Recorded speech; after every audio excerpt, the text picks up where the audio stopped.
మీరు కూడా ఇలానే చిన్ని చిన్ని కోతి పనులు చేస్తారా? నీకు ఒకటి చెప్తాను ఏంటంటే, మేము చిన్నపిల్లలప్పుడు మా అమ్మ ఆవకాయ పచ్చడి పట్టేదన్నమాట. ఆవకాయ అంటే పచ్చి ముక్కలతో పట్టే పచ్చడి, నాకు తెలియదు మీనింగ్. పచ్చి ముక్కలతో పట్టే పచ్చడి పట్టేదన్నమాట.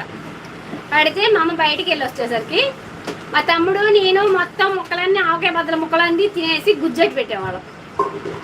బయట పెట్టినాయి, బీరువాలో దాచి పెట్టుకున్నది కాకుండా బయట పెట్టినాయి. ఉట్టి ముక్కలు తినేసేవాళ్ళం, నీళ్ళల్లో ముంచుకొని సప్పా తినేసేవాళ్ళం పచ్చి ముక్కల్ని. మా అమ్మ వచ్చి అడిగేది, ఏమో నాకు తెలియదమ్మా అని ఇద్దరం అనేవాళ్ళం, మా తమ్ముడు నేను. అన్న తర్వాత ఏం జరిగేదో తెలుసా? మా అమ్మ ఏమనేది తెలుసా? బ్లేడ్ తీసుకొచ్చి పొట్ట కోస్తాను, ముక్కలన్నీ బయటకు వస్తాయి, నిజం చెప్పండి, ముక్కలు బయటకు వచ్చాక మిమ్మల్ని కొట్టి చంపేస్తాను, మర్యాద నిజం చెప్పండి అనేది.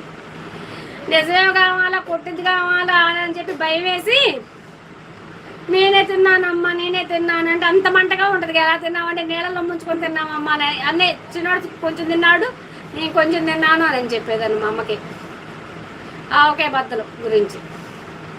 ఈ ఉసిరికాయ